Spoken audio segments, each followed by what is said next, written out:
नमस्कार, मैं हूं शिवनाथ झा आर्यावर्त इंडियनेशन.com से।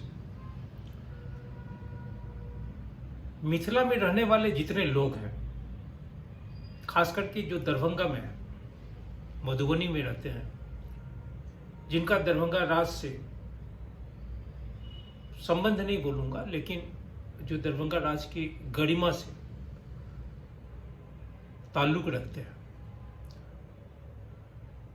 भारतवर्ष में शिक्षा का क्षेत्र हो या आर्थिक क्षेत्र हो, राजनीतिक क्षेत्र हो या बौद्धिक क्षेत्र हो या धार्मिक क्षेत्र हो, इन तमाम क्षेत्रों में दरभंगा के 3 महाराजाओं, महाराजा लक्ष्मीश्वर सिंह, महाराजा रामेश्वर सिंह और महाराजा कामेश्वर सिंह का जो योगदान है, उससे जो ताल्लुकात रखते हैं। क्योंकि कामेश्वर सिंह की मृत्यु के बाद में दरभंगा राज का क्या योगदान रहा भारत के नवनिर्माण में, वो तो सर्वविदित है।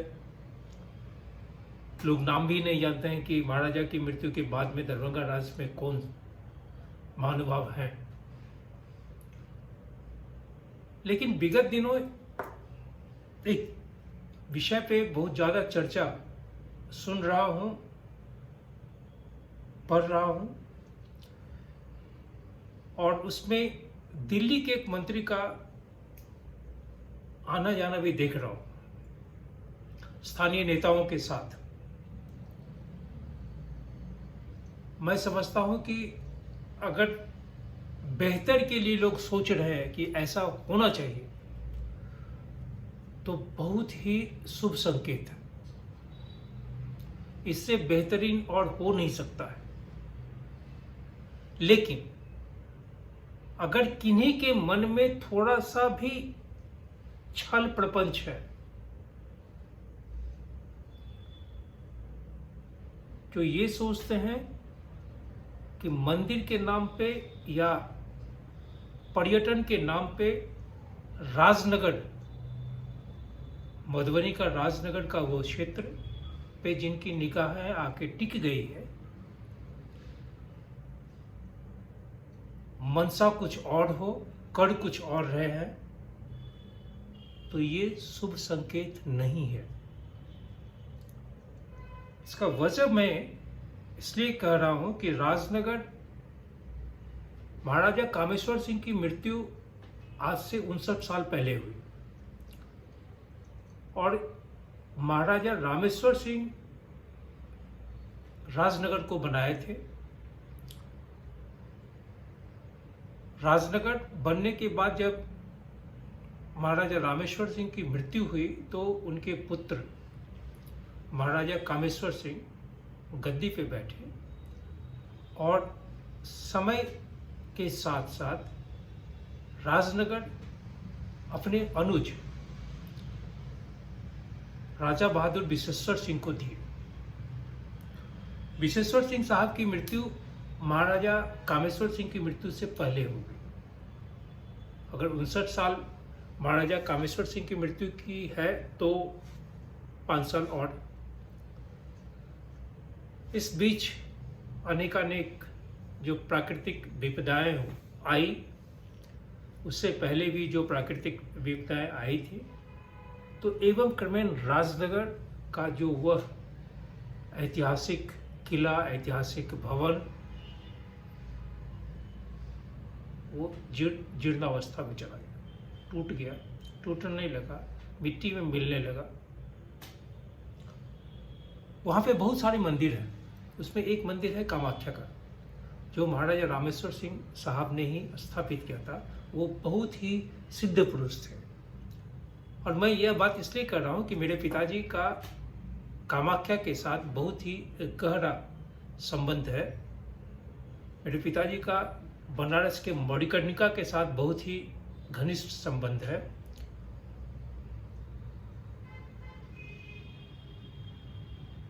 महाराजा रामेश्वर सिंह की मृत्यु के बाद वहाँ पे भले दरभंगा राज की तरफ से, जब तक महाराजा कामेश्वर सिंह जीवित थे, तब तक बेहतरीन देख रेख, पूजा पाठ होता रहा होगा।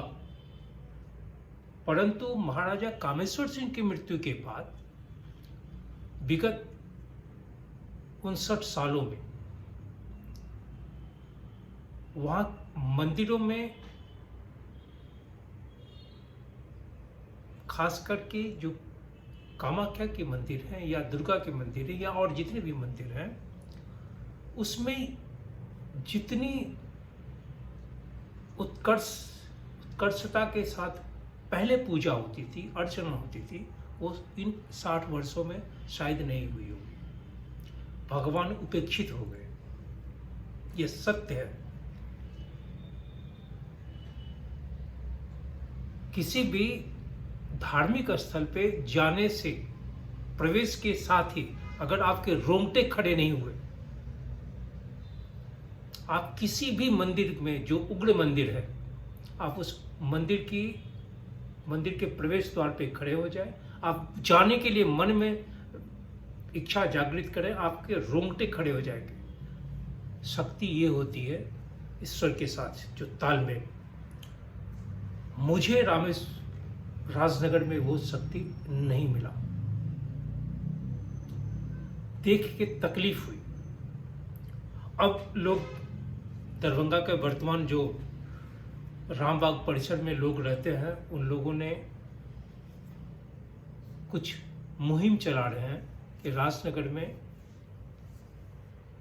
मंदिरों को विकसित किया जाए, पर्यटन के लिए उसका उन्नयन किया जाए। सिर्फ बोल देना कि पर्यटन के लिए उन्नयन उसका किया जाए, तो पर्यटन के लिए तो सबसे बेहतर जगह तारापीठ है सहरसा का, वो सिद्धपीठ है।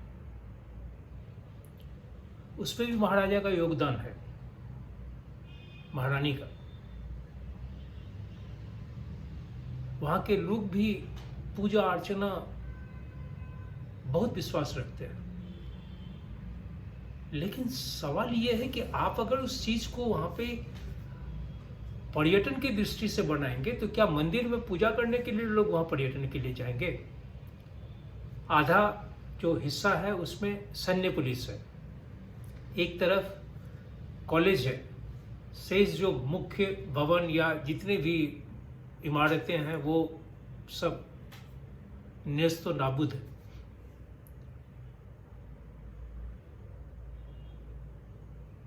तो दरभंगा के लोग तो या मधुबनी शहर के लोग तो राजनगर में पूजा करने नहीं जाएंगे।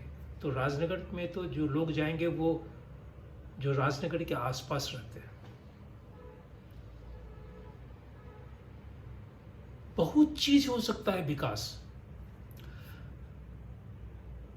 आर्यावर्त इंटरनेशनल में मैं 52 सीरीज किया हूं, अभी और सीरीज चलेगा, सब दस्तावेज के हिसाब से। मेरा मानना है कि लक्ष्मेश्वर सिंह, रामेश्वर सिंह और कामेश्वर सिंह के समय में दरभंगा राज के आर्काइव्स में दरभंगा राज के जो माल गोदाम है, गोदाम जहाँ चूहा, बिल्ली, सांप जैसे जो जीव हैं पनाह लिए हुए हैं, कुतर के खा गए हैं, कितने को लेके चले गए हैं, उन तमाम दस्तावेजों को तो धन्यवाद कि अभी कुछ उसमें कुछ लोग जो सरकारी स्तर पे हैं उसका रख रखाव के लिए कुछ कोशिश कर रहे हैं, या कुछ जो पहले हो गया।